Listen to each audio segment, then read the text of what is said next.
اللہ کے رسول حضرت محمد مصطفیٰ صلی اللہ علیہ وآلہ وسلم بار بار امام حسین کو بلند کر کے دنیا کو یہ بتاتے تھے کہ یہ حسین مجھ سے ہے اور میں اس حسین سے۔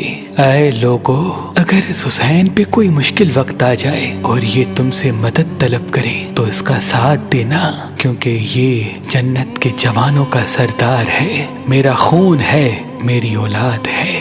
لیکن افسوس، ابھی رسول اللہ کی رحلت کو تھوڑا وقت ہی گزرا تھا کہ کربلا کے میدان میں ایک طرف 9 لاکھ کا مجمع تھا تو دوسری طرف وہ حسین جس کو اللہ کے رسول اپنے کندھوں پہ سوار کرتے تھے۔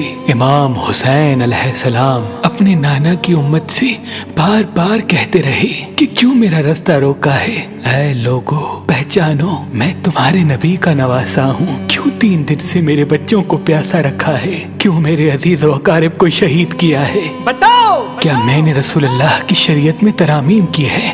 کسی انسان کا حق کھایا ہے؟ کسی انسان پہ ظلم کیا ہے؟ اتنے میں فوج یزید ایک آواز میں کہنے لگی، اے حسین، ہم سب تجھے تیرے بابا علی کے بغض میں قتل کر رہے ہیں تاکہ یزید ہماری جھولیاں دولت سے بھر دے۔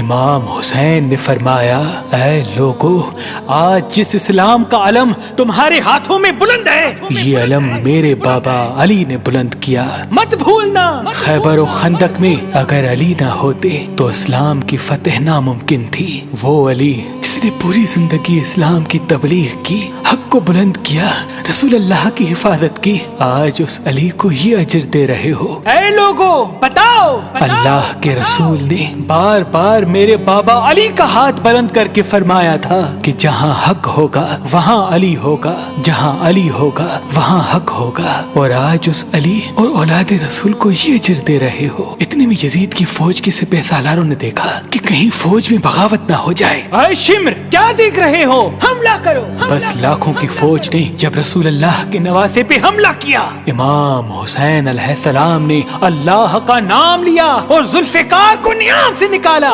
تاریخ گواہ ہے، ایک طرف لاکھوں کا مجمع اور ایک طرف 3 دن کا بھوکا پیاسا حسین ابن علی۔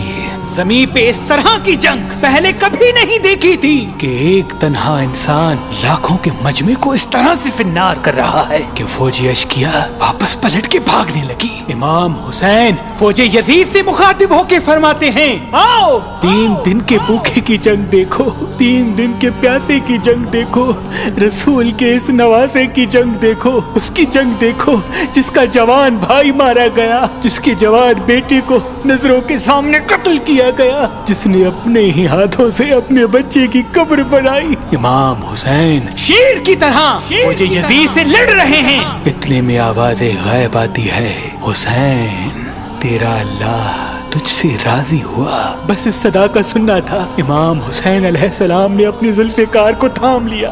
اتنی میں عمر بن سعد کہتا ہے، شمر، کیا دیکھ رہے ہو؟ یہ علی کا شیر ہے، اس کو مات دینا ناممکن ہے، جاؤ خیموں کو آگ لگا دو۔ بس کچھ ظالموں نے بیبیوں کے خیموں کو آگ لگا دی اور کچھ امام حسین کو دور سے تیر مارنے لگے۔ امام حسین کبھی بیبیوں کے خیموں کی طرف بڑھتے ہیں، کبھی فوج کی طرف جاتے ہیں۔ عمر بن سعد اور شمر نے فوج کو 4 حصوں میں تقسیم کر دیا اور یہ کہا کہ کوئی بھی حسین کے قریب نہ جائے، جس کے پاس جو چیز ہے وہ دور سے حسین کو مارے۔ جس کے پاس نیزہ تھا اس نے نیزہ مارا، جس کے پاس تیر تھے وہ تیر مارتا رہا، جس کے پاس برچیاں تھی وہ برچیاں مارنے لگا۔ تاریخ نے لکھا، جس کے پاس مارنے کے لیے کچھ نہ تھا وہ کربلا کی کرب زمین سے مٹی اٹھا کے امام حسین کی طرف پھینکتا رہا۔ امام حسین کے جسم مبارک پہ ہزاروں زخم لگتے رہے، آپ کے جسم مبارک پر اتنے تیر تھے کہ آپ کا جسم مبارک نظر تک نہیں آ رہا تھا۔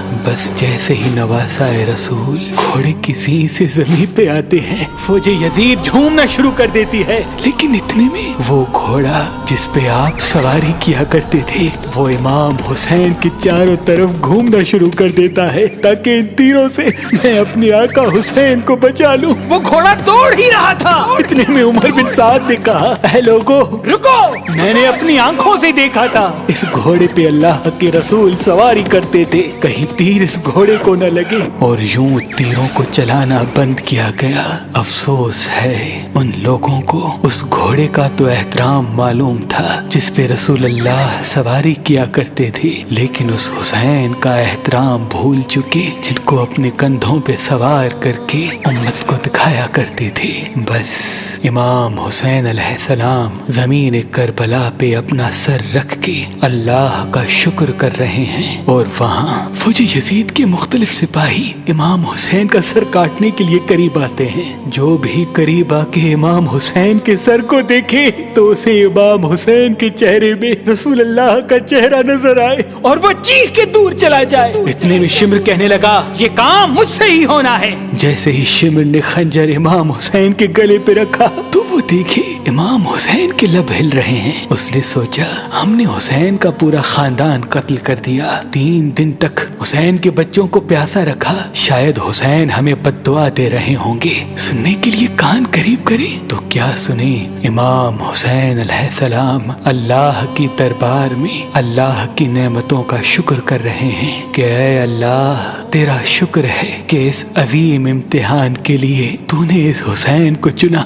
اتنے میں امام حسین نے آنکھیں کھولی اور شمر سے کہا اے شمر کیا تو نہیں جانتا میں رسول اللہ کا نواسا ہوں، جنت کا سردار ہوں، حق پہ ہوں، بے جرم ہوں۔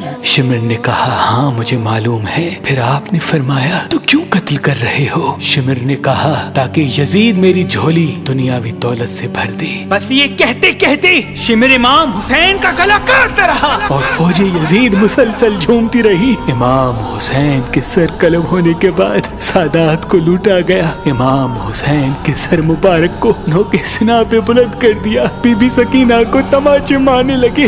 رسول اللہ کی نواسیوں کے سروں سے چادر کو لوٹ لیا اور امام حسین کے جسم مبارک کی توہین کرنے لگے۔ تاریخ نے لکھا امام حسین کے جسم پر جو جو چیزیں تھیں ان کو لوٹنے لگے۔ اتنے میں ایک شخص امام حسین کے جسم کے قریب آیا۔ امام حسین کے ہاتھ میں ایک انگوٹھی پہنی تھی، اتارنے کی کوشش کی نہ اتری، وہ انگلی کاٹ کے انگوٹھی لے گیا۔ آپ کے جسم مبارک کو رسیوں سے باندھ کے کربلا کی گرم زمین پہ ادھر سے ادھر پھرایا گیا۔ اتنے میں عمر بن سعد نے کہا اے شمر حسین اور اس کی ساتھیوں کی لاش کا وہ حشر کرتے ہیں کہ رہتی دنیا تک کوئی بھی یزید کے خلاف آواز نہ اٹھائے، سب کے جسم سے سروں کو کاٹ لو اور سب کی لاشوں کو پامال کر دو۔